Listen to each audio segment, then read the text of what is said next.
Thank you, Mr Acting Deputy President.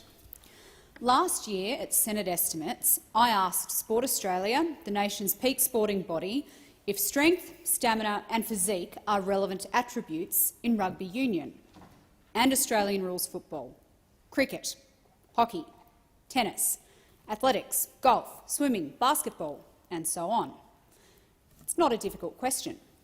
An average Year 6 student could tell us that strength, stamina and physique play a role in all of these sports. But our peak sporting body couldn't or wouldn't answer that question. After 3 months, they wrote back and said, I quote, "The nature of individual competitions and teams is a matter for the relevant sporting organisation to determine." Aside from the fact that it's embarrassing for the peak sporting body of a sports-mad nation to apparently not know that strength and stamina are relevant in most sports, why does this matter?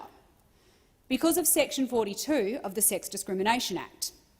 Section 42 is sometimes referred to as the competitive sports exemption. In a country which, quite rightly, doesn't permit discrimination on the basis of sex in many aspects of life, this is the provision which makes women's sport legal. Section 42 says, very plainly, that it is not unlawful to discriminate on the ground of sex by excluding persons from participation in any competitive sporting activity in which the strength, stamina or physique of competitors is relevant. As drafted and as intended, it's a very simple provision. If strength, stamina or physique are relevant to the competitive sporting activity in question, it's perfectly legal to operate a women's sporting competition on the basis of sex. That's something that most major sports have been doing for decades without ever being told by a court that it's illegal to do so. Until recently, nobody ever questioned that it's perfectly lawful, not to mention eminently sensible, for sports like rugby, Australian rules, tennis, athletics and swimming to be able to offer women's sport and to discriminate on the basis of sex when doing so. If the law doesn't allow them to do this, then there would be nothing to stop any male from turning up and competing in women's sport. But suddenly in 2019, Sport Australia and the Human Rights Commission produced a guideline which told sports and sporting clubs around Australia that they may be in breach of the law if they exclude male people from female sport and should instead operate sport on the basis of gender identity. Sport Australia say that this guideline was requested by the Coalition of Major Participation in Professional Sports, and its purpose was to provide sports with clear guidance about complying with the Sex Discrimination Act.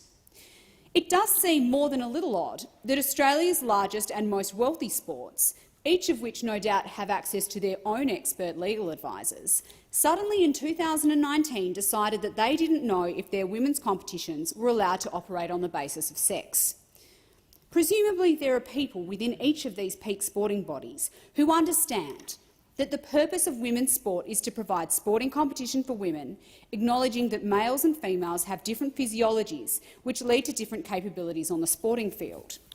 It is bizarre that the people who run the AFL and Rugby Australia wouldn't be confident that strength, stamina and physique are relevant to playing their ultra-physical contact sports and therefore could operate on the basis of sex.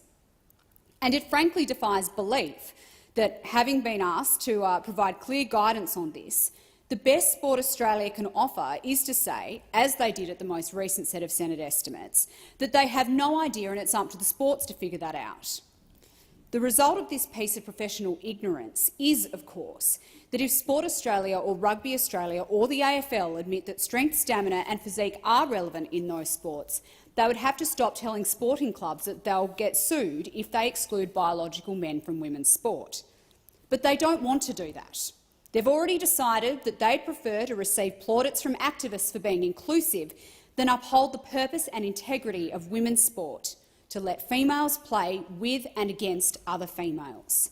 So we're treated to the unedifying spectacle of our peak sporting bodies pretending they don't know if it's helpful to be strong or powerful or tall in their sports.